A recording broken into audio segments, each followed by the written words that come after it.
FTP. Welcome back, BG Nation. It is week 9, Epi 9, and we are back in Joanne's crib. Yes, sir. Yes, sir. We are back kind of on a time crunch. We always say that. We got to get a quick one out. No pause. But I do have to be back in Austin on the road here. Probably get there at 2 in the morning. So we're going to get this straight underway. But we're going to preface the Epi by saying this start of this episode might be a little different than what y'all are used to, all right? So in the words of Roy, it might be a little sports entertainment, all right? Because Truly. over the past day, to be honest, we started off last week by shouting out Bert as our POS of the week. Yep. We kind of teased y'all. We didn't tell y'all exactly what it was. We didn't want to spill the beans out there before they gave us permission. But officially, we do have permission. We do have some motion going. We do have some things planned out. Right. Did you want to say anything on that before I let them know what's coming up for them? Okay, honestly, look, I personally don't want to dive into the details too much, as I feel like, what you're about to say about, what we have planned for the future really is going to, get the details out better. And honestly, I think we should just wait until then. What do you think? We'll go a little bit. Think? We'll go a little bit. We'll give them a little bit more. We told them there's a little beef. We'll give them a little more. What is based off of? I said a little sports entertainment. Nothing too crazy. Nothing too crazy. So y'all got to come back. We do got some things planned out, but we'll start off. All right. So the main players in this game, one might say, are the homie Albert, Bert usual of the pod, another FTP, Matt. You. They're roommates. And recently, they've known each other for, I believe they said 12 years. They said something like that, yeah. 12 years. His brother, basically, bro. Pretty much. This is bro. Dear bro, the beef surrounds a female, Matt's old female, and supposedly to Bert, his current female. So some things transpired between Matt and his female, where within the span of a week, she was no longer his girl, and she ended up dating his roommate, Bert. Something along those lines, yes, truly. Truly, and I mean, Bert has been spilling the beans. Apparently, she has come out and said a lot to Bert, and Bert has relayed this information to Roy, to me, pretty much the whole world at this point. And truly, starting next episode, the whole world will know exactly what happened between Matt, what happened between this girl, why she's coming to Bert. Apparently, in his own words, crawling into Bert's arms from Matt. She was traumatized, apparently, according to Bert, traumatized. Do you have anything to add to that? It's insane. It's insane how all of this just started unfolding, towards the end of the semester, finals week. You would think these fellas would be focused on finals. Truly. But, unfortunately, some people are turning on each other's backs, and it's sad to see. It's truly sad to see. But don't worry. We have, planned how to settle this beef. We talked about it in the episode previous. We were going to do a basketball 1v1. And, Yeah, for sure. So, before that, we don't want to give faulty information. We do not have all of the information truly, because we're hearing this secondhand from Bert and from Matt. So, we've heard a lot. We've heard quite a lot. Too much to even delve into this, because it might take up the whole podcast episode, which we don't want to do ourselves. Of course. So, next week, it will be a Zoom pod. No one likes Zoom pods, honestly, of course. I kind of like it. They're fun sometimes, but we'll make sure this one is fun. We're going to have our first call-in segment. We will have Bert. We will have Matt. It'll be us two moderating the discussion, and they will relay all the information when it comes to Matt, this mystery female, and Bert, and what happened between these three. Personally, it's pretty funny, in my opinion. It's quite funny, in my opinion. Yeah. It might be a little bit too much for me to say myself, just risking my future type deal. Honestly, truly, I can't relay all the information because I do have other plans I want to do in the future. But so be on the lookout next week. It will be a Zoom episode, but it will be our first call-in with two FTPs. I would say two BTAs, because after that we will have a 2v2 tournament. So originally we said a 1v1. Matt is a hooper. I have heard that Bert is not quite the hooper himself. Truly. As a non-hooper, I get that. So they called on their teammates. They called on people from their side. They formed their own teams, and they'll be having a 2v2, and we will have the first ever BG Nation live stream showing that 2v2. And we might have a little special surprise. We might see Roy put on the sneakers a little bit. Might show his moves out there. Both of us, bro. You said winner. You said we're taking winner. And honestly, I want to see you step up. I truly do. I haven't played ball in about 2 years. Maybe it was something else like something I'm more used to, like football. Pickleball would be a really good one. Racquetball, What else? Golf. Golf. I'm not good at golf that much either. But, maybe like lineman drills, one-on-one, pass blocking. You could do that. Something like that. But we might put on the hit the hardwood and get on this 1v1. But, yeah, it'll be a live stream. So 2v2. Shout out Aiden and Marcos. I believe they're going to be the ones participating in there. All right. I think it's going to be Marcos and Aiden. Or not Marcos and Aiden. Marcos and Bert. Okay. And Aiden and Matt. So It's going to be interesting. I know none of these guys. I've only heard about them. I've only heard about the atrocities that Matt has committed on females on the campus and the atrocities Bert has committed to Matt as a friend. Truly. That's all I know about them and what they've said to us on the pod. So how do you think that matchup stacks up truly? Give me your predictions. Okay.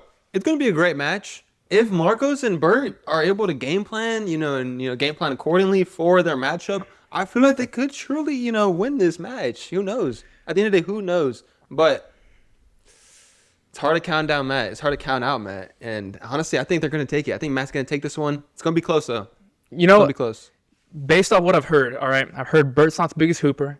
More of a troller, truly. He truly trolls. That's his character, and it's great. And Matt is a hooper. And Matt's a hooper. Obviously, I don't know exactly what Matt did to scare away this female. It could be truly atrocities. From what Bert said, it sounds like atrocities. But Bert was claiming some crazy In my mind, I see that Bert took his friend of 12 years girl in the span of a week, flipped it on him, and aired out everything to the boys. I'm on Matt's side all the way. I want to see Matt get a little bit of redemption in this game. So I'm team Matt all the way when it comes to this 1v1. But like we said, next week, Zoom Epi, tune in. We will have more details, and we'll try to. I'm already planning on having to edit out a good amount. Maybe pull out the censorship a little bit. From what I've heard on the DM, this might get a little out of hand. So make sure you tune in the next Epi. It will be a good one. Then after that, we will release when that live stream will be going up. What time, and we'll have the first ever BG Nation live stream. I'm excited. I'm very excited. Yes, sir. Next couple weeks are going to be, they're going to be live, bro. We got college football playoffs coming. We have, Bert versus Matt. What else we got? Honestly, we got NFL coming down to the wire. Playoffs not just yet, but coming down to the wire. And some fun NBA games. That's going to be good stuff. But yeah, and then, let's see, do we have any shout outs that we want to go over before? Shout out your fam again for letting us use the crib. Truly. I'm trying to think of any other ones, but for sure that. Shout out your sister. She left the iPad here for a whole week, surprisingly. iPad still for sure. Who else? Clutch. Shout out anyone who watches, I guess. Anyone who genuinely watches the whole way through. I know we got a couple people like that last week. We shouted out Hot Rod. But anyone who genuinely sits down and listens to us, we definitely appreciate. And we'd appreciate if you shared this as well. We want to get it out there, slowly growing over time. Try to put a bit more focus, a bit more love, a little more attention and time. So it goes a long way if you were to share with anyone you do know, like sports or podcasts in general. Of course. But yeah, we can go on to our next segment, the POS of the week. Would you like to take this one over? Yeah, bro. We could definitely say the POS of the week is Lou Dort. Lou Dort, I don't know if you watched the previous game. You definitely did. Yep. Versus OKC. Christmas Day. This was Christmas Day, I believe. OKC versus Spurs. Lou Dort, kind of always been a physical player, physical defender. But this time it is very uncalled for. Wemby boxing out, I forgot who it was, but he was boxing someone out on the OKC Thunder. Lou Dort came out of nowhere, ran into his knee, trying to injure him. I understand, being, hustling. Physical. Yeah, exactly. Being physical, going for a rebound, offensive rebound. But purposely kind of just running into, Wemby's knee, knowing he is, he's obviously boxing out. Doing that to any player really is going to, do damage. Crazy though. And that's why I personally have him as POS of the week. Thoughts on that? We love Wemby. Exactly. What can I say? We love Wemby. And I think everyone in the NBA, except maybe if you're an OKC fan, loves seeing Wemby on the court. To see that talent out there is truly amazing. But as we've spoken, he does deal with some injuries. I mean, blood clots is kind of a random one hit. But intentional injuries, we're never going to cheer for that. So at the end of the day, especially because Wemby, we're going to give Lou Dort that POS of this week. But yeah, it's pretty much all I had for that. Yeah. I think that's all we had for the beginning segment. Apology? Did you want to apologize to anyone by any chance? A little apology segment. I'll definitely apologize to Brandon. I think some miscommunication happened. And I definitely want to apologize. We don't have to dive into exactly what happened. But yeah, I'm sorry, Brandon, if, any miscommunication happened. If, you heard something that, wasn't true. But yeah, apology segment. That's mine. I don't know if you want to apologize for anything. No one, bro. No one? I've been a saint. I've been a saint. Oh, I did want to shout someone out too. I met this guy at the bar. I think you saw Nico Collins. Nico Collins. So his name was Luis. So I took this guy's phone at the bar. I follow BG Nation. So maybe he's listening out there. If you are, shout out Luis. He wanted me to call Nico Collins Mr. Velcro. I've never heard that in my life, truly. But what does that mean exactly? Velcro, like he's stick, like okay, his hands are Velcro. Right? Okay, yeah, so catch anything. But met this guy at the bar. Low key, we were talking back and forth, like from the bar, and we ended up making an FTP at the end of the day. At the end of the night, I grabbed his phone. He subscribed. Okay, wait a minute. Low key, you said this is a shout out, right? This is a shout out. This is not an apology? No. This is not an apology. No, we're cool. Cool. Look.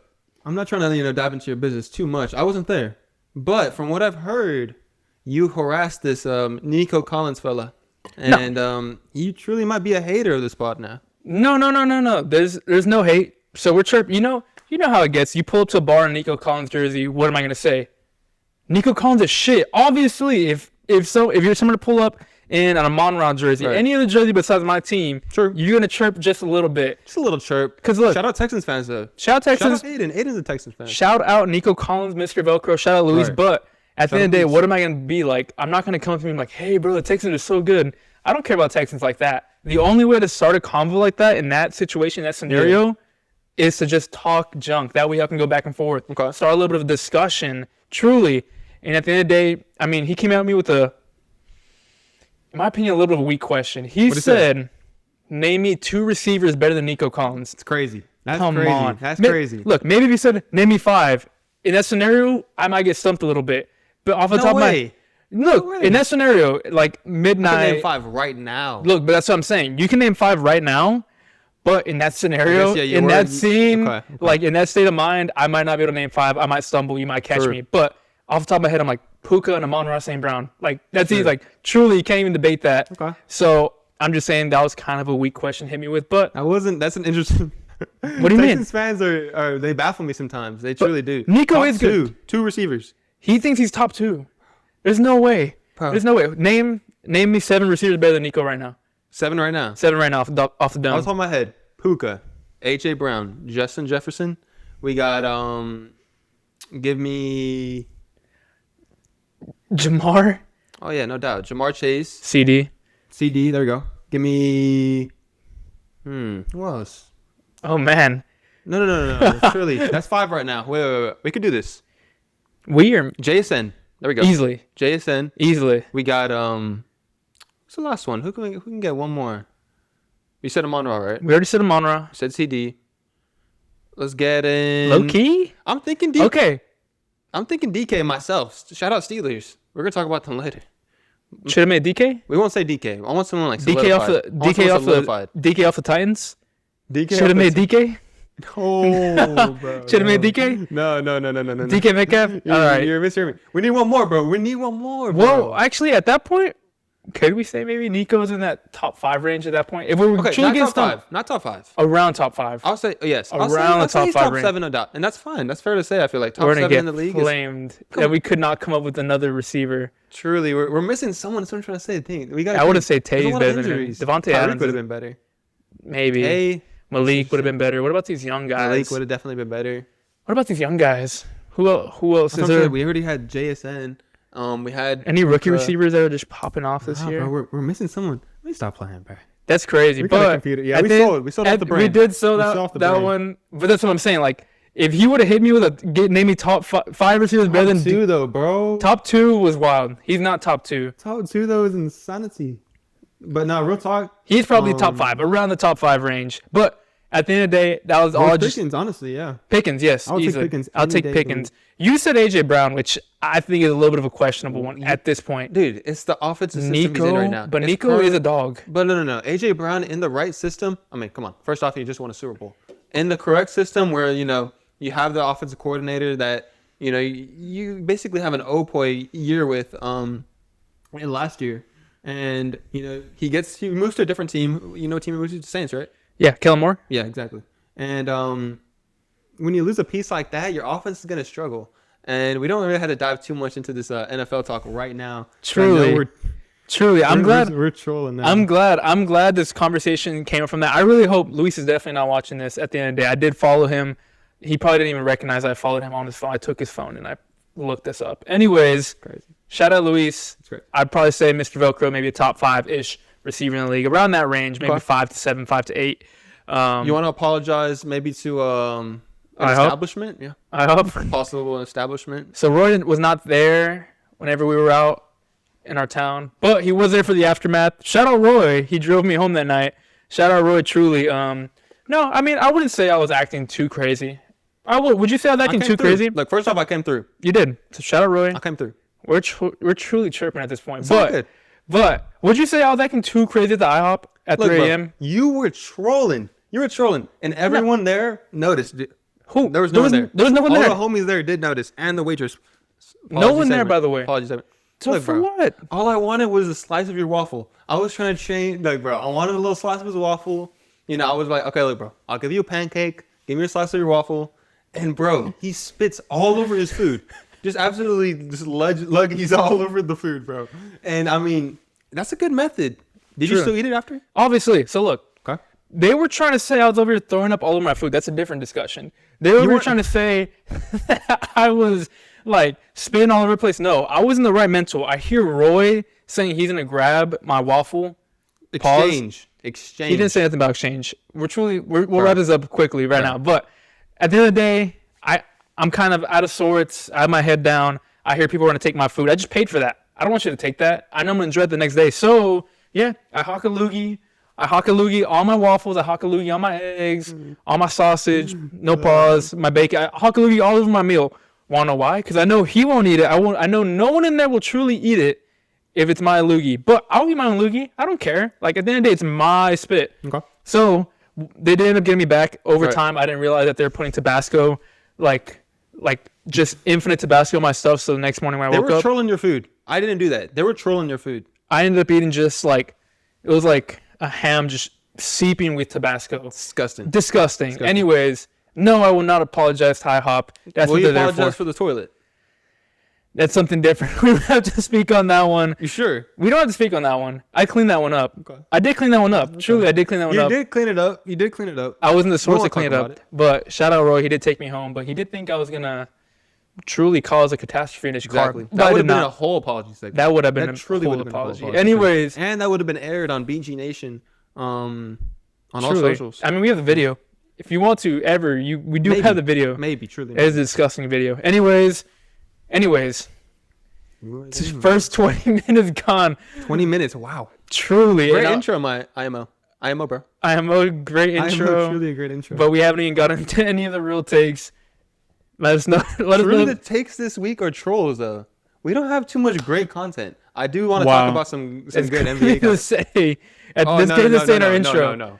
There's some good stuff. No. The viewers will see very soon There is- when we start talking about some certain things in this podcast. I actually don't even know what you're talking about in that, but all right, whatever. All right. No. I'm excited to talk about.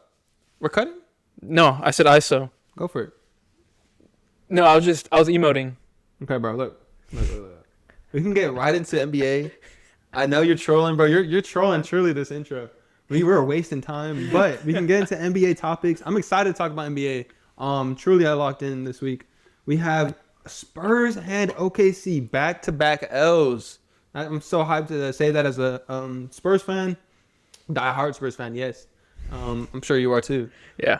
Spurs 3-0 against OKC this season. That's great to say. OKC just won a chip, beat them three times. That's no coincidence.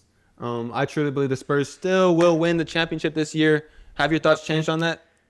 I'm gonna stick with my Nuggets, Okay. but That's crazy to say. I mean- wait. Okay, no. I'll let you talk. okay. But yeah, no. I was watching the third OKC game that they won, the one that they won on Christmas. Holy, the one.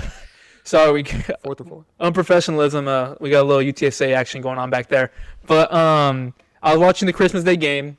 The Spurs had just won by 20 points 2 days prior. They ended up finishing this game, I think, winning by 17 or 20 points again. I just turned to my dad. I said, hey, the Thunder are the class of the West. Like, if you're going to get through the West, you got to beat a team like the Nuggets, the Thunder. Especially the Thunder, though. You got to get through them. No, I agree, though. Get your pops out, G. Oh, man. a little preemptive choke, maybe like the Spurs in the playoffs.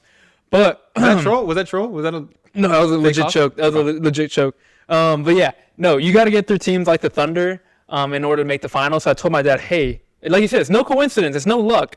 They just beat the Thunder back-to-back by more than 15 points both times, and they got a tough, gritty win before that.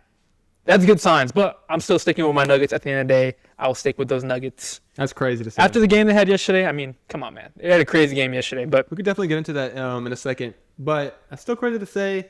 I wanted to talk about this this take I heard right here.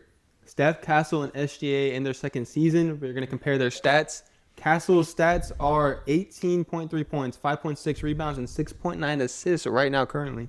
SGA stats his second season were 19 points, 5.9 rebounds, 3.3 assists. That's crazy to me. Thoughts on this? I know you said this earlier that, you know, making that leap it's crazy. It's crazy. But I personally believe Castle could be the next SGA, next superstar of the league. And him and Wemby, they're going to go on a little Kobe Shaq run IMO. Look, I love the way Castle's moving right now. Yep. He's one of the more fun players to watch. However, he won't be an SGA type of scorer, at least, on the Spurs. Just because that is the Thunder are SGA's team. Okay. Sidekick is J-Dub, and then you got Chet as well. The Spurs are Wemby's team. So if anyone's going to be averaging 30, it's going to be Wemby. You're not going to have two guys averaging 31-plus points because Wemby has a ceiling to do that. Okay. Personally, I don't know if Castle has a ceiling to score 30 a game. Maybe if he ran the show by himself. Maybe if he had his own team in like year 5 or 6, and he had his own team with his own supporting cast built around him. But currently the Spurs are built around Wemby. Right. So at the end of the day, I don't think he can do that on the Spurs. Maybe by himself on a different team. Right. Okay. The way SGA had to go to the Thunder in order to have his own team. But for now, he's Robin to Wemby's Batman at the end of the day. Okay. And look, honestly don't disagree with you. He isn't that 1A, 1B just yet, in my opinion. Wemby does obviously he's superior in the defensive end, even though Castle's a great defender. He's just superior in the defensive end. But I feel like Wemby's offensive, he could definitely get better at it. Right now, I feel like Steph Castle can take that role of, leading scorer in the future, definitely. I feel like he's that 25-point game, up to 27 points a game type of player, type of superstar. And honestly, I see it in the Spurs' future. I don't see why not. I truly don't. He has, I'll let you speak on that right now. He has 3 balls. Pause. Look, he can shoot the 3. I think he's proven that recently. Yeah. He could really shoot the 3 to where, opponents will guard up on that a little more. And honestly, his mid-range isn't the worst. I feel like it's really his paint game. Yeah, his slash. Exactly, slash bros. But I think he can really improve in the mid-range and become that scorer that, we're talking about right now. But yeah, you wanted to say something? So I don't doubt that he can become a 25 to 27 point per game scorer. I don't doubt that. I think he can do that on the Spurs. But you're saying to an SGA level. Yeah. SGA is an MVP, someone who averages over 30 consistently all the time. I'm just saying he's never going to be the number one option on the Spurs. So for him to be an SGA type player, it'd have to be on somewhere else besides the Spurs. I don't doubt that he can average 25, 27. But like I said, I'm going to stick with my guns saying at the end of the day, this is still Wemby's team, and you can't be averaging 30 as a sidekick, in my opinion. If you are, then that's truly might be the greatest duo. That might be the greatest duo of all time. Who knows? Who knows what we have right now? This could be the next Shaq and Kobe. That's what I'm trying to say. And to be honest, Shaq was better than Kobe. Yeah, Shaq was better than Kobe. But did Kobe ever average 30 with Shaq? Or was it until he was his own team? He's still a top 10 player of all time. He's still a top 10 player of all time. On the fringe. On the fringe. But still, truly, I don't. With a top 10 center of all time on your team, you're still about a top 12 player, no doubt. We could see that. I'm not saying that. Okay, look, I am saying that. I believe this team. That's what I'm trying to say. And they'll show it this year in the playoffs. They will. Mark my words. We beat the Thunder 3 times in a row, and you're calling Steph Castle and Wemby Shaq and Kobe. That's crazy to say. Calling Wemby like the next Shaq, I mean, they obviously play very differently, but that level of a center is not crazy to say. That's been his label since the beginning. Right. Castle can be a 25 point per game in his prime type of guy on the Spurs. On his prime. Wow. On the Spurs, maybe a TP. A TP to a Tim Duncan, but not a Kobe at the end of the day. Not an SGA. He's not going to be an MVP, leading scorer of the league, finals MVP type of guy. on the Spurs with Wemby. Okay, look, at the end of the day. I get what you're saying. Look, the duo right now, Castle and Wemby, I believe they're both 21. And truly looking at SGA stats, I mean, look, he had the 19 points a game in the second season, just like basically Steph Castle right now. He had to jump to about 24 points, we'll round it, about 24 points in his third season, okay, right? Then he had another about 25 points. See that range, though? You see that range? You don't just take the leap to 30 points a game. We're not saying that. But this jump to 25 points a game isn't crazy. I don't doubt that. I'm thinking that you're saying that he's going to take the leap to where Shea SGA is right now. Right. That's a completely different leap. For him to, I'm saying, for him to leap to 25 is not like out of the realm. I think he could take that first leap. Now, where people transcend into top 75 players, MVPs, is that other leap that Shea took. I don't think on the Spurs or even maybe in his like potential career, Steph could do that, in my opinion. Just because it takes a different type of player, like an SGA. And there's not a lot of SGAs in the league. He could be like a Jalen Williams, one of those mid 20 point per game. Yeah. Okay. And there's nothing wrong with being a J-Dub, but it's not your team. Whenever the Spurs win, even if Castle's scoring more than Wemby, everyone's saying Wemby and the Spurs are winning, not Castle. It's just not his team. Maybe if we were to ship him out, he took his own team on his own, maybe. But on the Spurs, no. No, definitely. Honestly, okay, look, at the end of the day, I kind of agree. I definitely agree with you. Looking at this, I mean, players like Ant Edwards haven't even made that leap yet. It's crazy. Where they get to the 30 points a game. And, just looking at a player like Ant Edwards, you compare him to Michael Jordan in the playoff series. And it's like, come on, like, he hasn't even made that leap yet that SGA has made.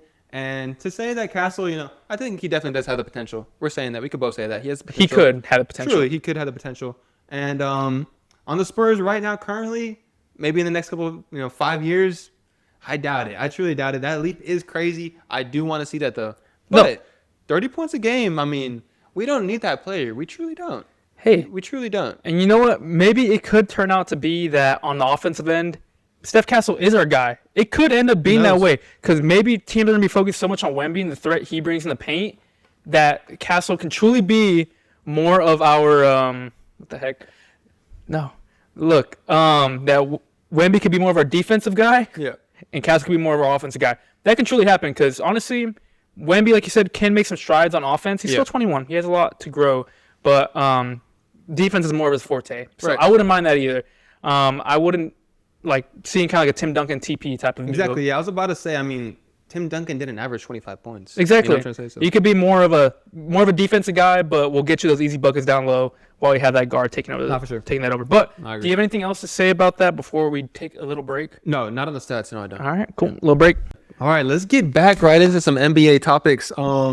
Let's start off with the Spurs unveil a new tradition after their big win versus OKC. Did you see it? I did see it. The Jackals, the Spurs Jackals. I don't know if you heard about that. That's their name. Team Jackal. Have you heard about that? No, what's that? Little siege talk. That's not playing. That's their name. It's like a group of fans that Wemby created. Basically, he created them like out of nothing. Yes, like he has the power to create. He just created from it. The ground. Absolutely created this fan section. That basically does whatever he wants. Truly.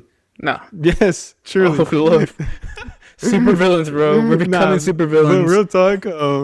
He talks about getting that Europe atmosphere over to the States, and look more like soccer. You've seen some soccer environments. Yeah. I've very seen live. The Serbian freaking crowds are crazy. Yeah.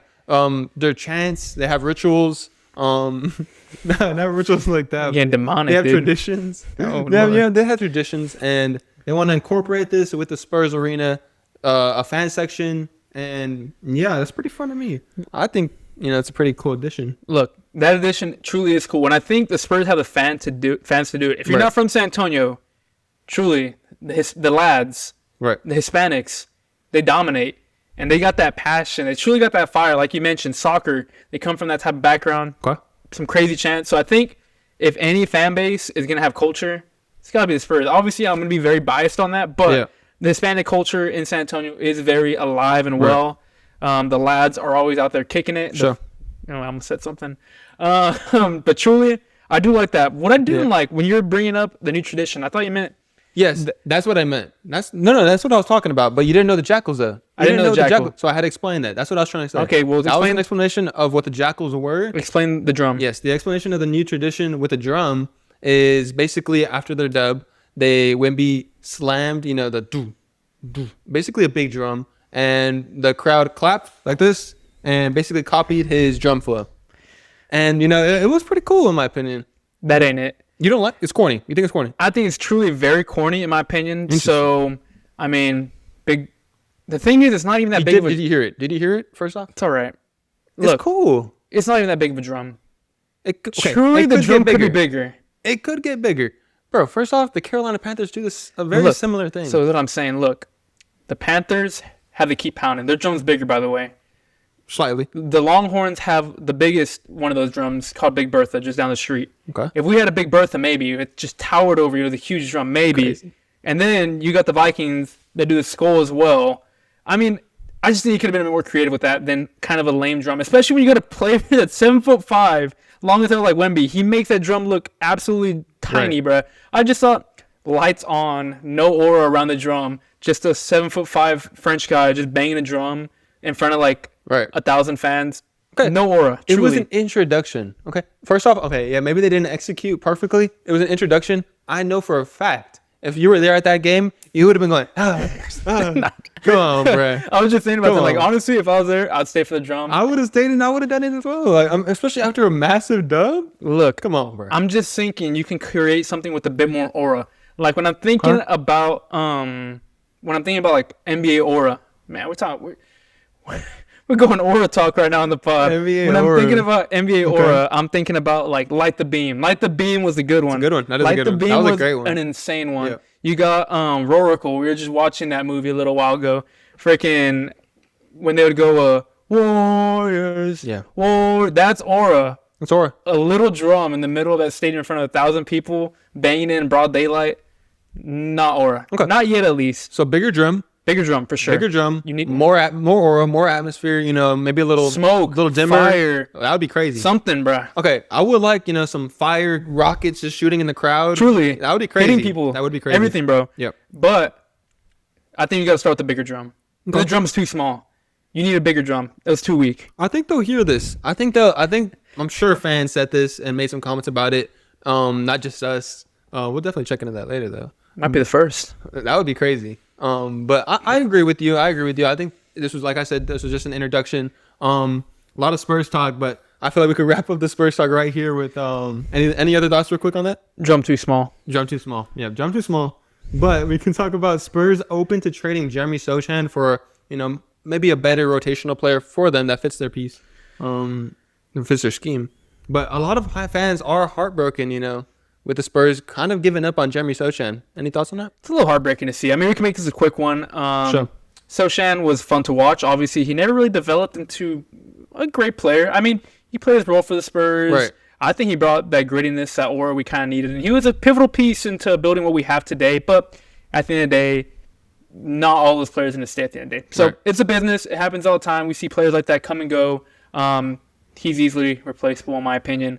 So I think Sohan is pretty much a goner at this point. It is sad to see. I did like to see the vibe he brought to the team, the grittiness, the aura. The aura, true. For having friggin' aura talk right now. Grown men. But he's pretty much a goner, and I'm sad about it, but at the end of the day, I'm sure we'll forget in about a month after he's traded. Truly. At the end of the day. But I think, personally, yes, I agree with you. He's going to be gone soon. Spurs can definitely get a better rotational player that fits their scheme more. But in my opinion, I feel like Jeremy Sohan he's a pretty fair role player. He brings physicality. He brings, like you said, that culture, grit. Size, exactly. He could play that. He played defense pretty good. He never truly developed his 3-ball with the Spurs, but who knows? Maybe a new environment, he could definitely turn into a more 3-and-D type of player. Who knows? But I think he could strive in a Lakers scheme, team like that. Teams like that need players like that. Truly, I've only seen him in the Lakers, but you know how Lakers fans are always freaking putting jerseys on all their players, on free agents and all that. Is all you have for Sohan, really? Truly, that's all I have for Sohan, though. Kind of sad to see, but... Last thought I had, we really ran him at the point guard. for one Truly, season. that's crazy. That is crazy to think about. So where we are now, we're running Jeremy Sochan It was as a starting sad. point guard. It was a sad last couple of years as a Spurs fan, but I'm hyped. excited now. I was hyped about the Sochan point guard when it No, first happened. I I won't lie. actually- yeah. There was a lot of talk on that, I feel like. But it didn't work out, obviously. But that's just how it goes. That's the name of the game. But For sure. we can I move wish on. Sochan the best. Truly, big part of what we are nowadays. Truly. But yeah, moving Alright. on. Yeah, we could definitely get into the next take of an NBA. No more Spurs talk. But we got Jokic getting the low taper fade after dropping a 56-point triple-double on Christmas right before his press conference. Truly crazy. Truly crazy. Is he the early MVP? Breaking news. Truly, That is breaking news. But I've been saying this. Jokic is the best player in the world. okay.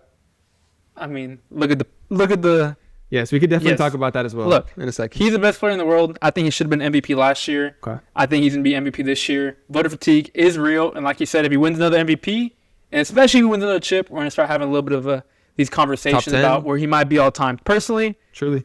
he's the best player in the world right now. And that's all I got to say. I think he's MVP. Getting a fade after the game. Where do you have to go?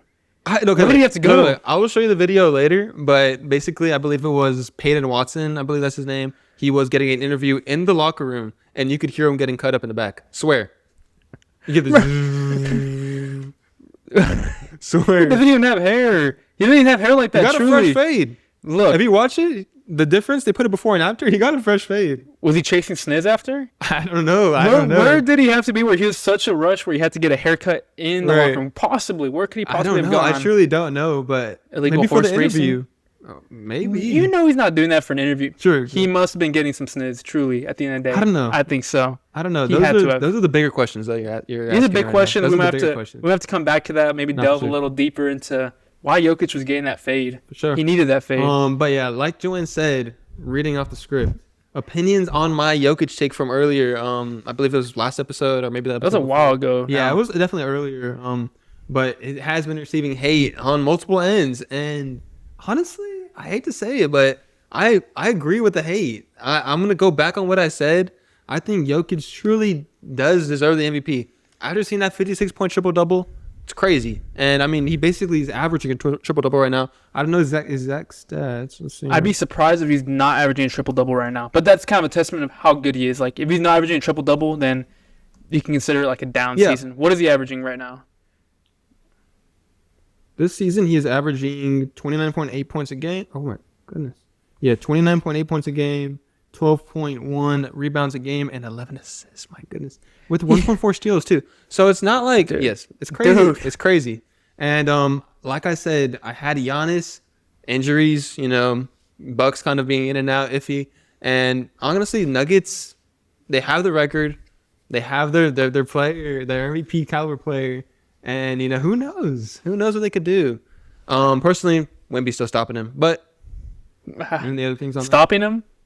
I Stopping him. Okay, by stopping him, I'm talking about maybe a 20-point game.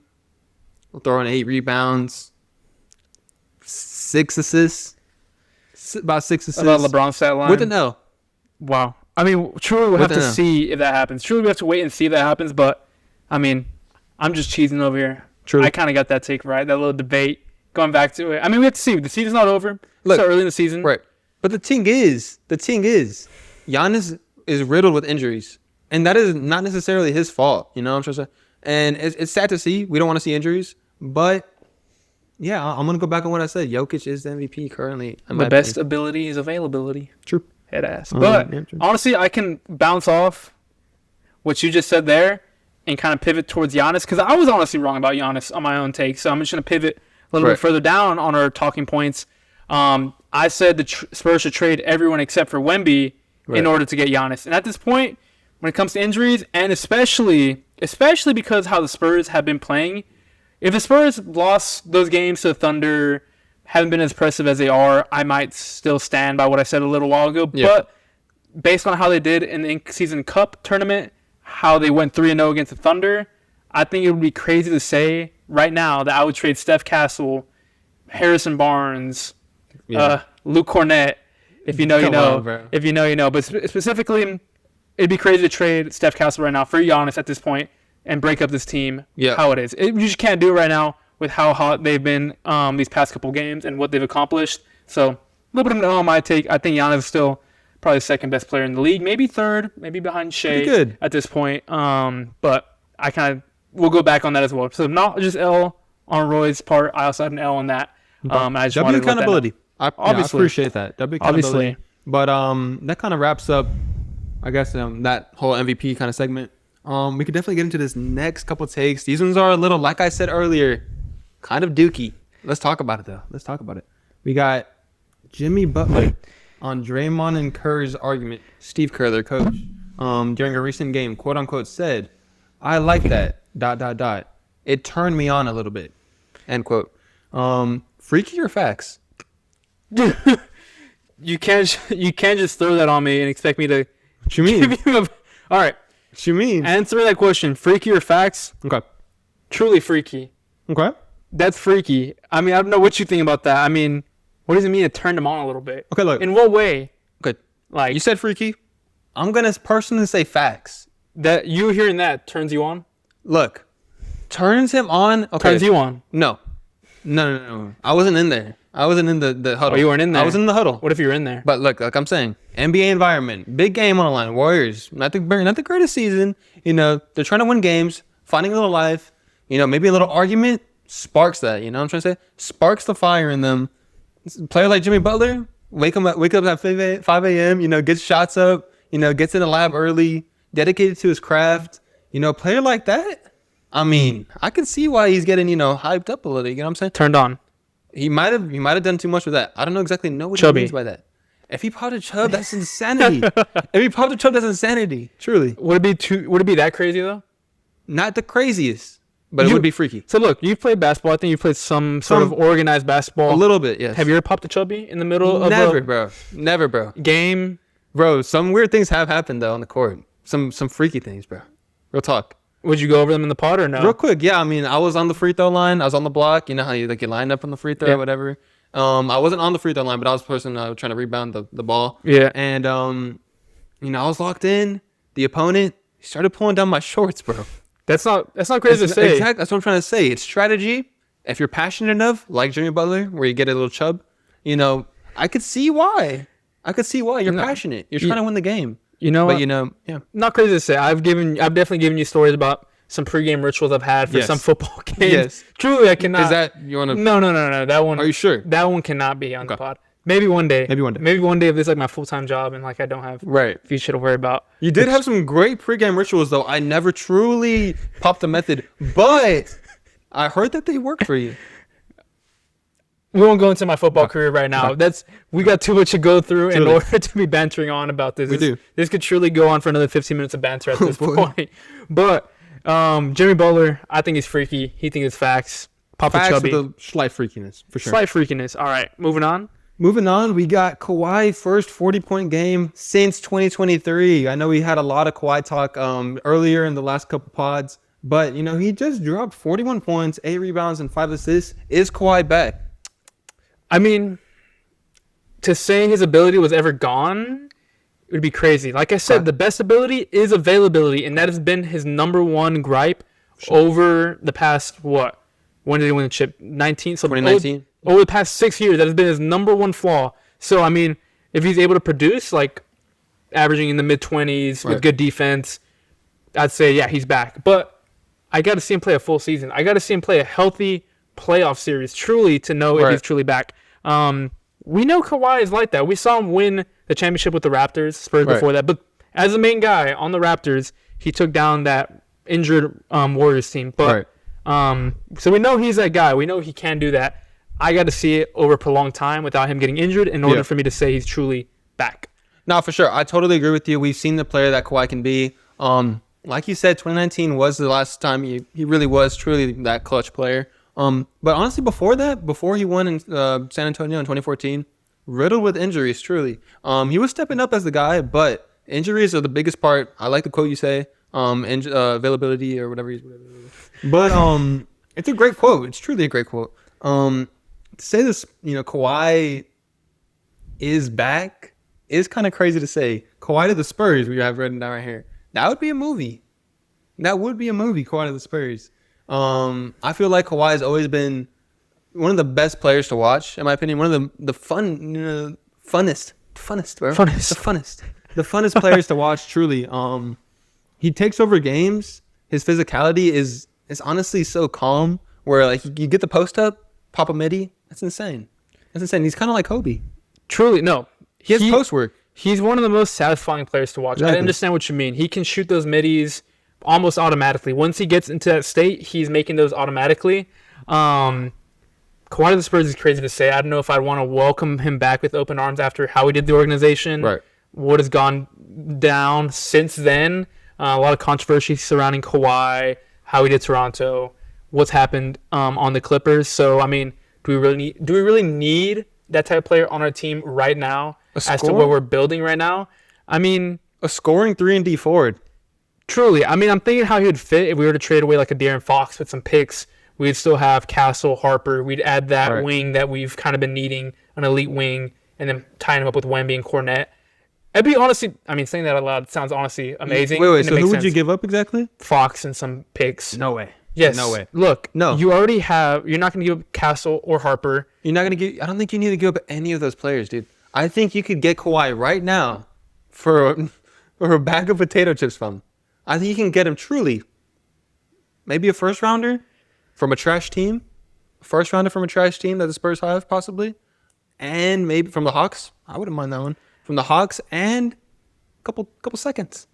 There's no couple shot. Seconds. There's no shot Kawhi goes for that. There's no shot. Okay, maybe Keldon Johnson. That's it. No shot. That's the max. Yes, I believe Kawhi is going that low these days. Truly. A player like not even trolling. I mean, I'm not going to argue with that one because I'm just not going to agree with you at the end of the day. Why would you give De'Aaron Fox multiple firsts, a Giannis level package for a riddled, injury riddled Kawhi Leonard? Look, because I mean, the Clippers aren't going to trade him away for nothing. They need to return back for that. And look, do we need De'Aaron Fox for the future, long term? Like I said, we already have Harper and Castle. I mean, he's kind of the odd man out. At the end of the day, he's kind of the odd man out, which I hate to say because I love De'Aaron Fox. He has a shiny new contract. He's been healthy. He's having a good season, so that added values to the Clippers. Right. So they need to get value back for Kawhi. For us, that's the one that makes the most sense if you're going to trade away one of our bigger guys. We're not going to give away a Dylan Harper, especially not Steph Castle. So the thing we have most value that we can get rid of would be a De'Aaron Fox. And I wouldn't even mind that at all in order to get a Kawhi. But like I said, I don't want him back just because of the antics besides what's been going on in the court.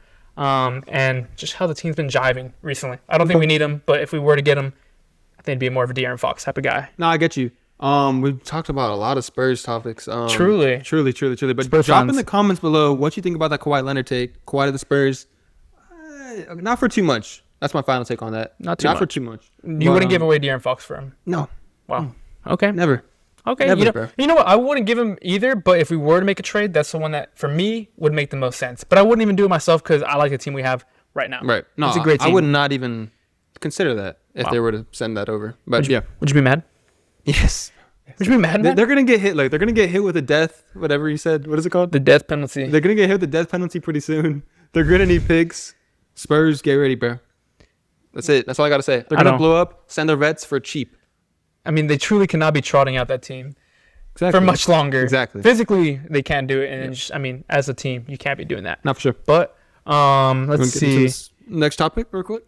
What you thinking? What you got next topic? This one right here, right below it. Right below it? Yeah. Oh, I already went over that. The honest take? Oh, yeah, you're right. Wrong. But yeah, no, it's all right. I think we're going to take a quick break. And both of us. I bet, bro. Forget it. Oh. What? I pump faked the crowd there. I pump faked them. We're coming back though. But, ladies and gentlemen, we are now entering the Baker's Gold NFL zone. No pump fake. No pump fake on that one. All right. Bro. Let's start us off. These 3 games have already gone down. Dallas at Washington. Who did you pick? Don't lie. I made you pick them. I'm not going to lie. I picked Dallas. Okay. Picked Dallas. Okay. Next Me too. I picked Dallas as well. After that, we had Detroit at Minnesota. Who did you pick? Don't lie. Okay. I'm not going to lie. Minnesota. You did not pick Minnesota. Come on, bro. I saved them. I saved them in chat. Okay, I picked Lions. He picked Lions. He always tries to do this, truly. Nah. He always tries to do this. Nah. But he picked the Lions. So did I. We were wrong on that one. Picked and then Denver at Kansas City. I picked Denver. Yeah. You both picked Denver. Close game, though. It was a close game. more surprising. Pretty surprising that it was a close game. That was interesting. All right, so we got some games going on tomorrow. We got Houston at LA. That is a very, very good matchup. Who do you got? That's actually going to be an interesting one. Shout out Aiden, Houston Texans fan. Ah, man. Houston Texans are on like a 7-game, aren't they? Dude, yes. 7-game win streak, something like that. Maybe 8-game. Crazy. Who crazy. Knows? No one knows truly, actually, how many games they've won in a row. Truly. Defensive unit. I think they're going to take this game. Give me Texans from away. Yeah. I got the Texans winning as well. Baltimore at Green Bay. Who do you got? Give me Green Bay, bro. No other comments. We counted up what we're at right now. We'll give you a big reveal, but truly, I do have to get some of these games. So crazy. I'm gonna stray away. You know what? No, I'm not. I'm picking. Give me the Baltimore Ravens. I'm picking the Ravens, and I'm hoping they upset that way. I get some of these games back. Give me the Ravens, but that might be my downfall. I appreciate the free pick, fam. Yeah, for sure. Whatever, bro. Tyler Huntley playing for the Ravens tomorrow, unfortunately. Okay. We got Pittsburgh at Cleveland. Who do you got? Pittsburgh to secure the division. Give me the Steelers on Sunday. I got Vegas calling in. We got the Cleveland Browns winning. We got Baltimore winning. We got Cleveland Browns winning, making Week 18 Ravens versus Steelers being for the division. Look. Truly. You hope. You wish. Doing too much. He wishes. Doing too much. He wishes, but truly. You got to come back to reality. Brother, you got to come back to reality. Steelers have won the division. They already won. I'll put my whole house on it.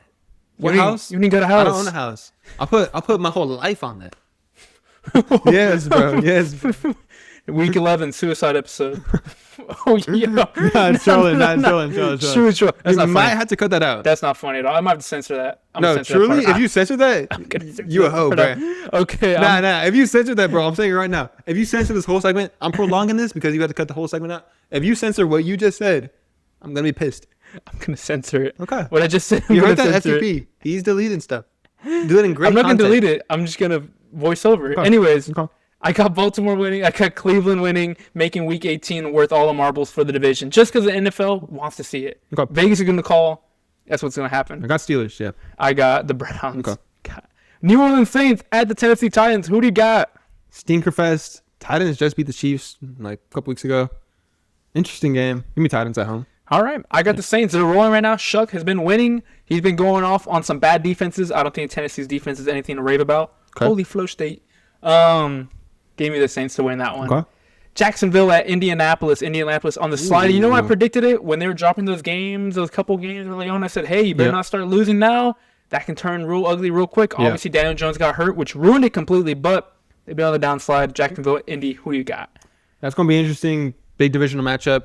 Not really. I think Jaguars are going to secure this, handle business, and, lock up the division. Yeah, give me the Jaguars as well. I think they'll lock up that division there. Tampa Bay at Miami. Must win for Tampa Bay if they want to stay in the race.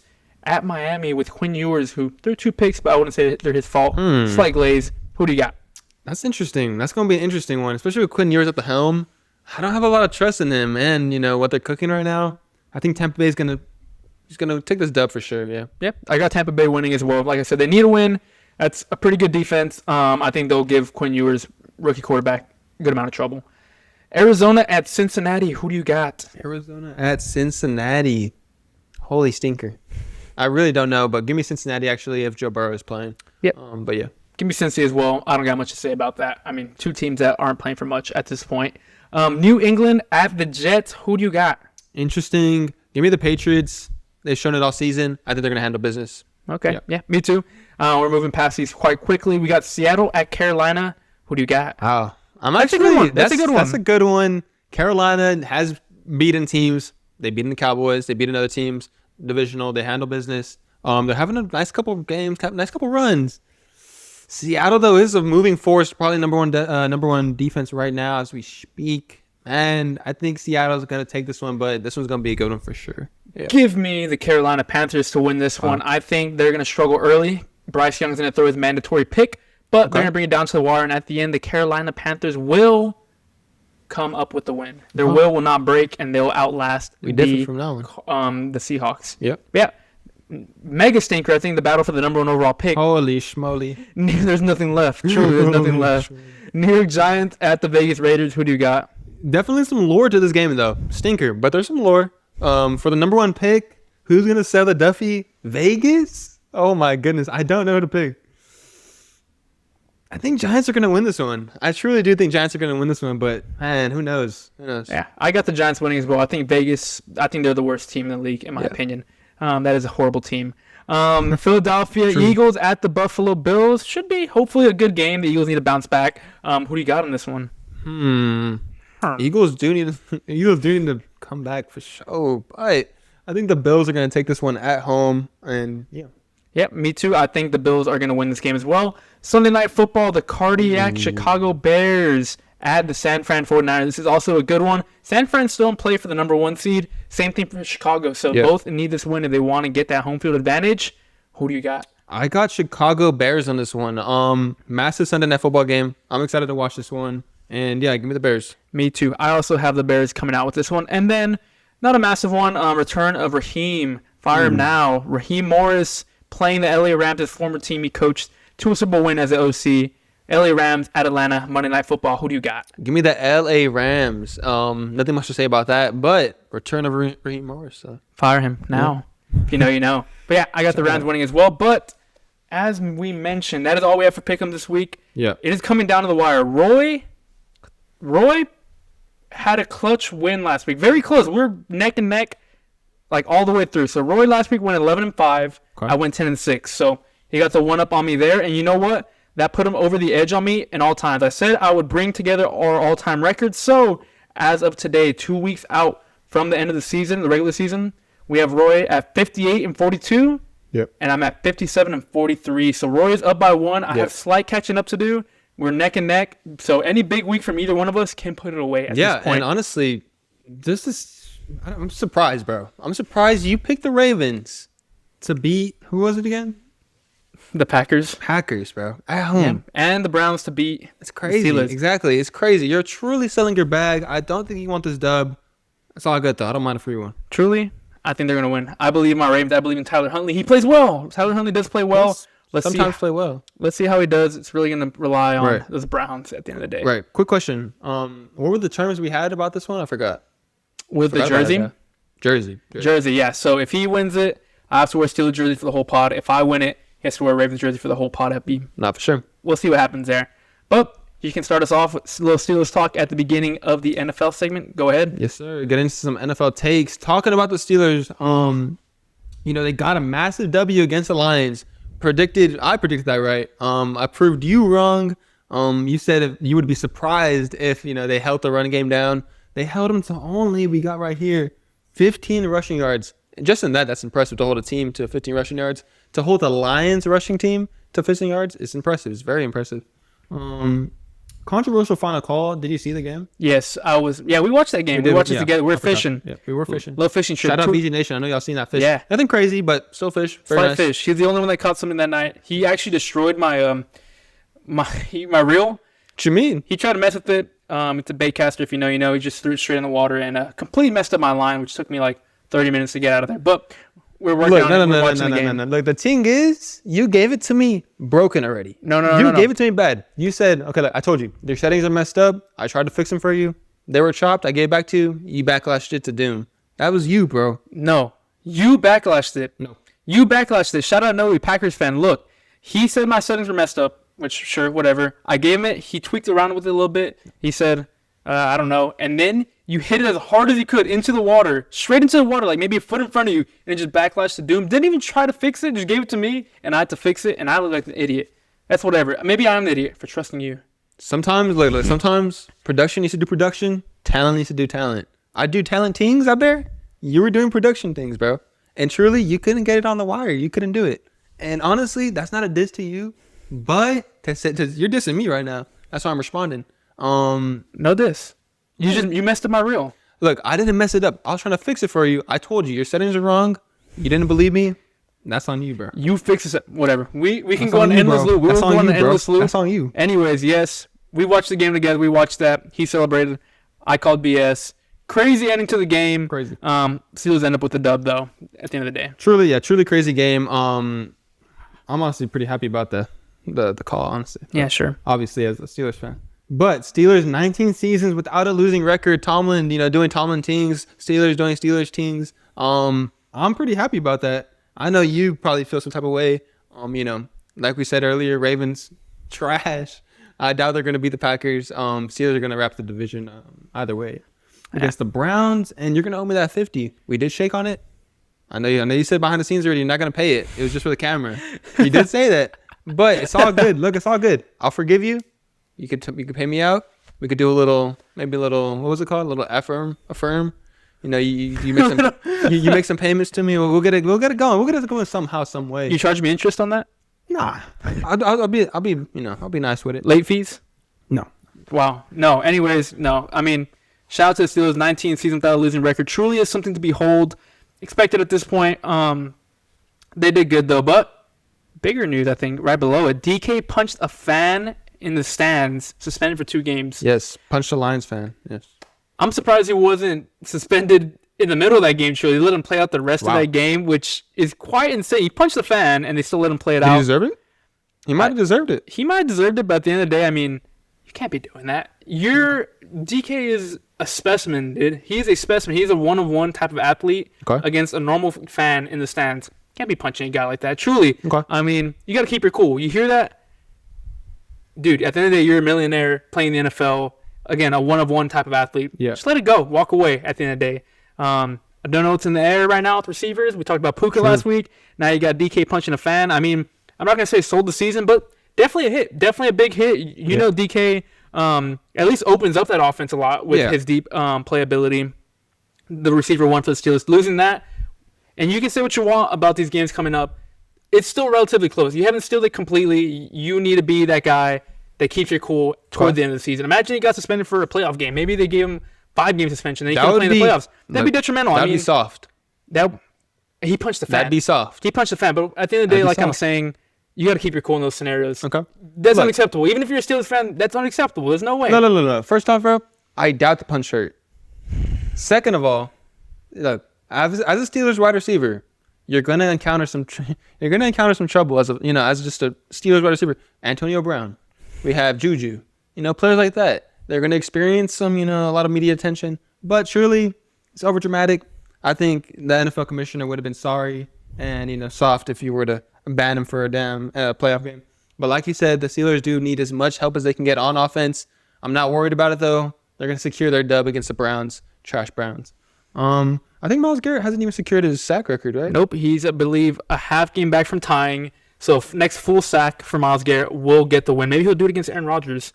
That's going to be crazy. Yeah, be a good I'm one. actually a little scared about that, just a tad. But hey, greatness is greatness at the end of the day. Truly. We want to watch it. But, I mean, do you want to keep going on Steelers talk? I mean, I know you're hyped up about them right now. I'm hyped up about the Steelers, but I'm wrapped up with what I had to say about them. I'm very hyped about what's to come. Personally, actually, look, we'll handle that in the fan section. I believe Bert, shout out Bert, actually commented something, but we'll talk about that in a bit. Yeah, I did not even peep that. Bert, you POS, truly, but all right. Not truly, bro. But all right. Yep. Do you smell that? What do you smell, bro? It smells like butt. Do you want to go to the next one? Shout out Fi. Yeah, let's go to this next one. Off the rip, quote unquote. I'm trying to feel his butt. Thoughts? Out of context, I mean, his butt. I mean, teach their own. Teach their own. I mean, if you want to feel some butt, it's all right. Okay. Nothing wrong with feeling some butt. Okay. I think everyone likes feeling some butt. So if one of our homies said, "Yo, I need to feel some butt," depends on the homie. You would step up. Depends on the homie. Okay. Like if it's Noe, yeah, probably. If it's like a Mikey, definitely not.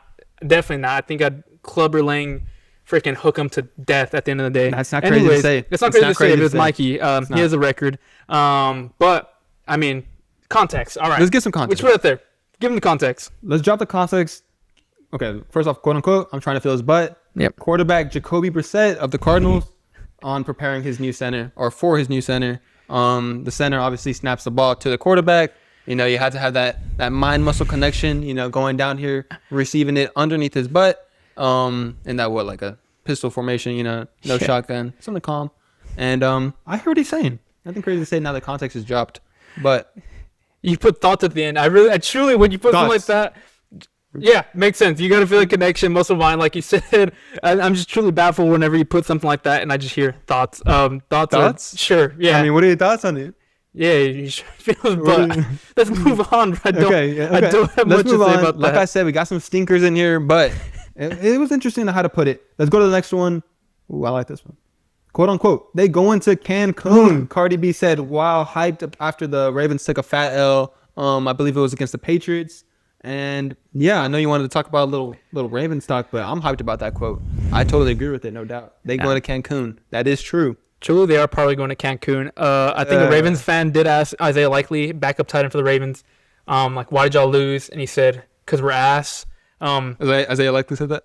Yeah. I mean, at the end of the day, when you got players saying that, is not a good sign at all. Ravens are probably going to Cancun. Drop this next talk you about to say. All right, Ryan. I said Lamar trade talks. You know what? Personally, I haven't heard too much about it. My brother, shout out my brother Carlos, doesn't tune into the pod. He just kind of hates on it. Truly, at the end of the day, he said Lamar is going to the Dolphins. I don't believe any of it. I think Lamar is through and through staying a Raven. Okay. Hopefully, I mean, pray to God, as a Ravens fan, most loyal Ravens fan. But no. I mean, we've heard this before, like about 3 years ago. Lamar, people forget, Lamar literally formally requested a trade on Instagram. Oh, yeah. People are saying he's going to the Dolphins. A lot of speculation he's going to the Raiders, going to the Falcons. At the end of the day, I think as an organization, you're going to do whatever you can to keep that guy in the building. And you know what? I don't think Lamar's going anywhere. I think after this season, it gives full rebuild? Not full rebuild. No, not that. I think it gives the Ravens front office full authority to fire John Harbaugh. Honestly, I don't think he's lost the locker room at this point. You got players like Isaiah Likely saying we're ass. I mean, you got an underwhelming season. You got an underperforming staff. Team full of talent. They're full of talent, but they're underperforming at almost every level. You got the Steelers freaking stomping on them. You got division. Sure. Division. Anyways, but like we discussed earlier, if you're a winning team, it's kind of hard to let go of that coach. Now, if you're a losing team, which the Ravens could finish 8-9 at this point, or even more, what's 7-10? Like, that's crazy. So if you're finishing a record like that, when you have a Lamar, when you have all these players on defense, that gives, I think, the front office full authority to fire John Harbaugh. So I think that's more likely to happen rather than the Ravens letting Lamar walk. We can be like, hey, Lamar, it's not working. We have to make a change. Yeah. We want you here. Maybe put some input, LeBron type of deal. Like, who do you want as head coach? Yeah. What are we working with? We got to start over. Not full rebuild. You can't rebuild when you have a squad with that much talent. Truly. Not too old either. They're not too old. I think their window's still there. Change needs to happen. I think personally Harbaugh's gone before Lamar's gone, in my opinion. No doubt about that. Harbaugh is definitely gone this season, in my opinion, at the end of the season. He should be. He definitely should be. If we lose out, he definitely should be. Right. I agree. That kind of wraps up your trade talk about Lamar. Really, I don't think it's going to happen. Okay. Personally, I have seen some jersey swaps already of Lamar in the Dolphins jersey. Dude. I have seen some talks about, that is in his home state. Why wouldn't he, want to go?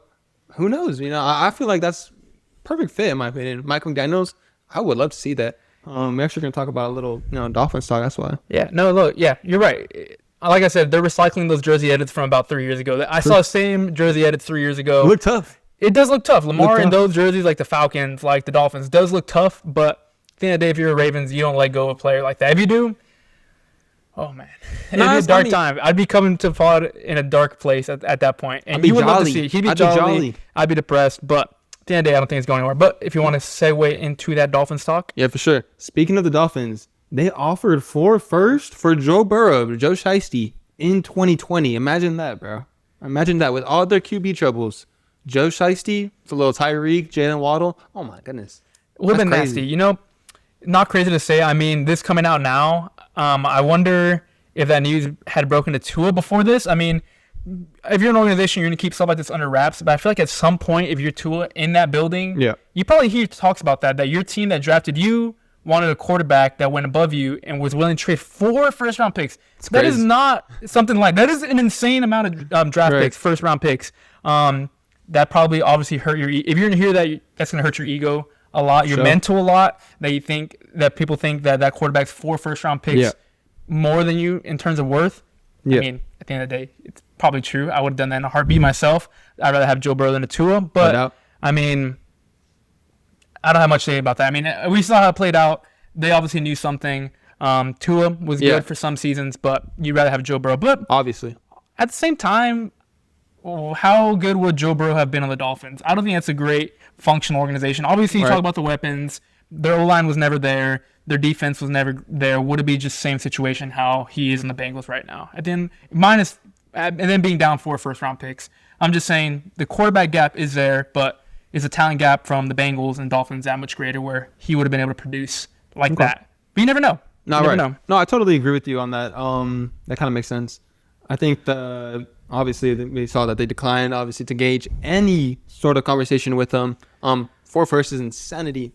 I think Joe Burrow would have had a very similar situation as he does right now with the Bengals. I want to see him on the team, really where he could thrive.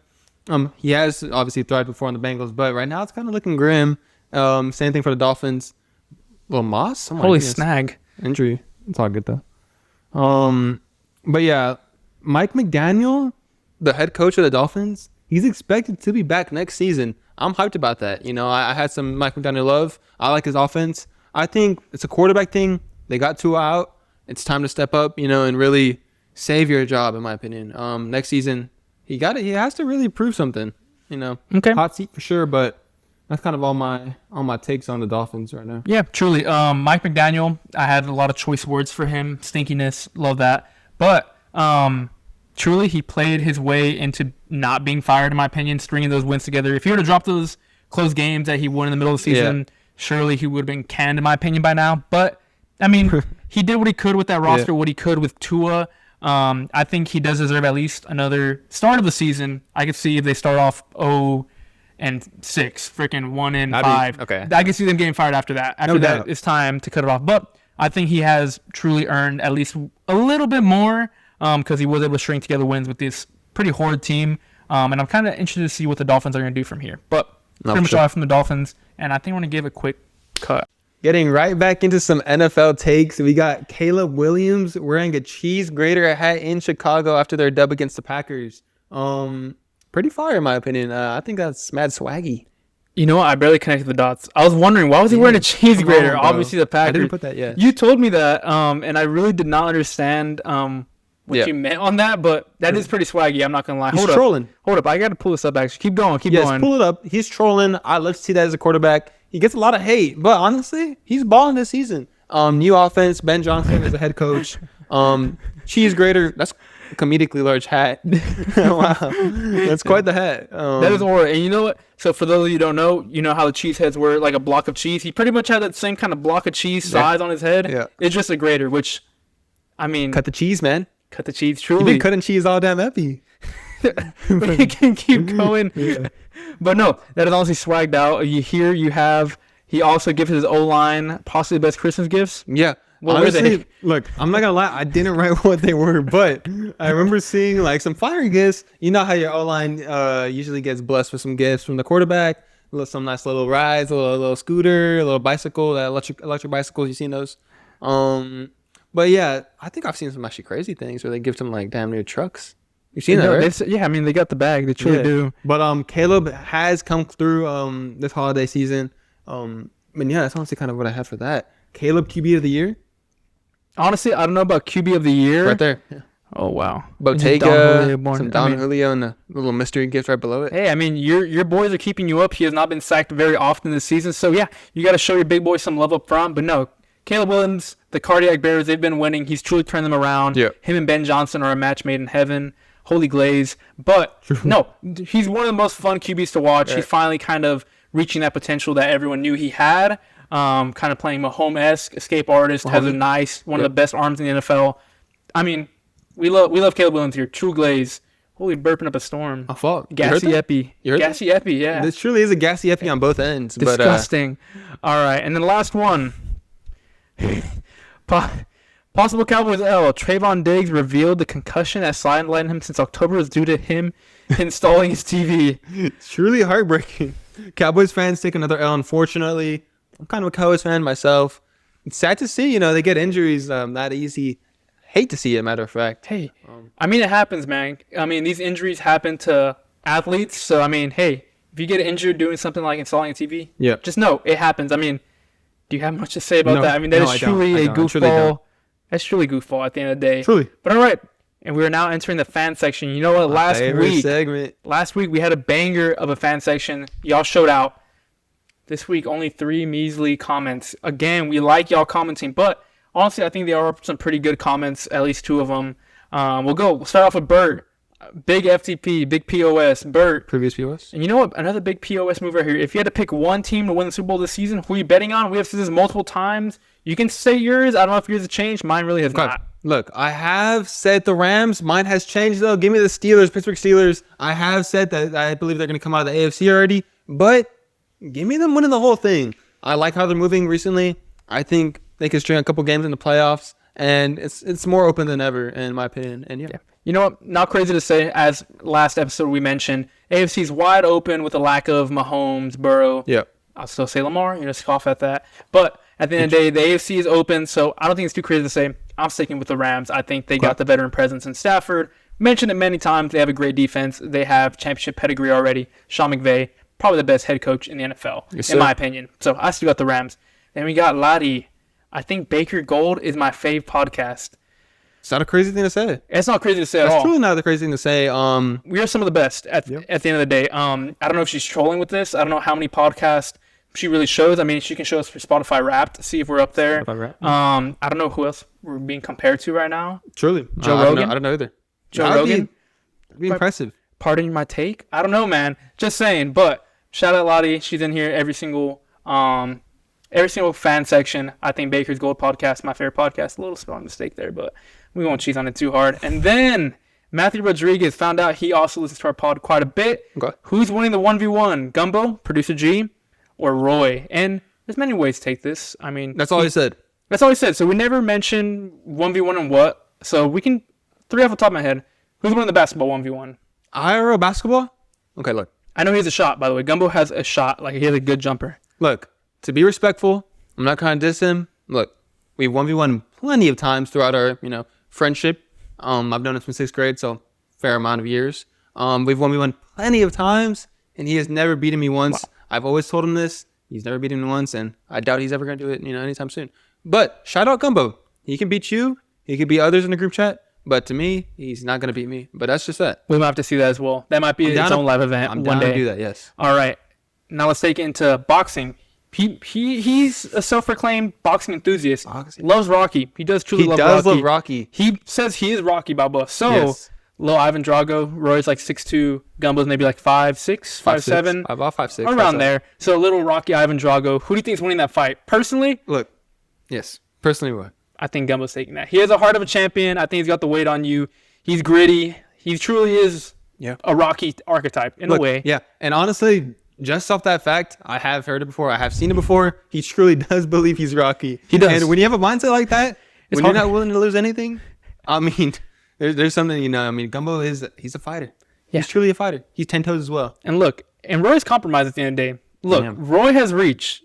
Me and Red at box. I'd say it was a stalemate. We never really finished out. Trolling. You gave, I gave some good body shots. You gave me some good jabs in the face. Trolling back and forth. True troll. We have seen Roy take one to the chin by Reginaldo de Luna. To be fair, it was like about 100 pound. 100-pound difference. My first ever boxing match. Friendly match, obviously. Floored, helicoptered in the air, shot to the chin, and literally got helicoptered in there, John Elway style. We also saw you go against Connor, and Connor took you down with the body shot. So at the end of the day, Roy can be taken down. Look, I'm going to give it a buck. I don't like boxing because it hurts.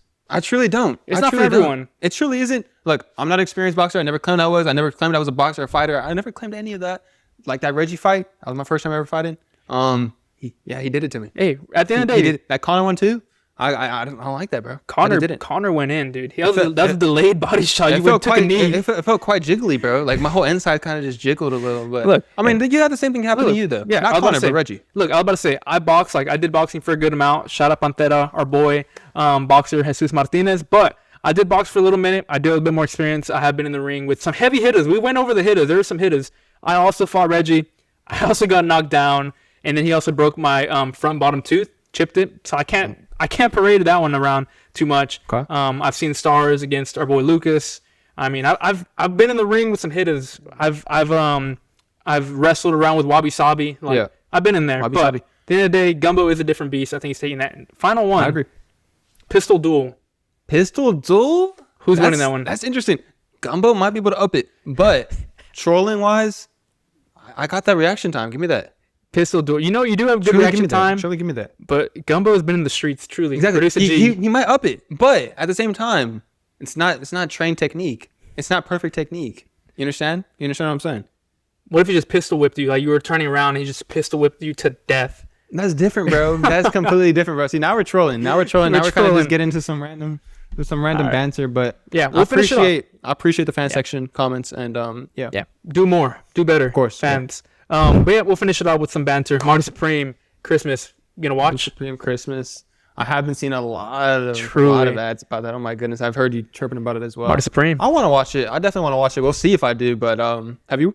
No, I have not. I tried. My parents are currently gone watching a movie. I wanted them to watch Marty Supreme so they could let me know how it is. Yeah. That's the one with Chalamet, dude. I need to see it. Chalamet's my boy. He knows ball. SD kid. He's probably SD kid. Chalamet knows ball. He's for the guys. Okay. At the end of the day. I think it's gonna be a good movie. Marty Supreme, Christmas Day. Give it a watch. Then last thing, I did want to mention this. Glovers versus Sliders. So if you don't know, there are two big communities out there, especially in the TikTok world. Yeah. You might have seen it before. The Glovers are the guys with the gloves, and they have like the little lights at the end. Yes. Good tricks. And Sliders are these guys who dress like face paint or masks of skulls, and they absolutely just slide all over the place. They just slide, bro. They literally just slide. They run. They have knee pads on. They slide. Some have like claws, so they make sparks. Quite insane. I just wanted to ask you, who do you got, Glovers or Sliders? Look, my take on this, I have the Glovers. I truly do have the Glovers. Their technique is impeccable. They're precise with their movements, and they flow.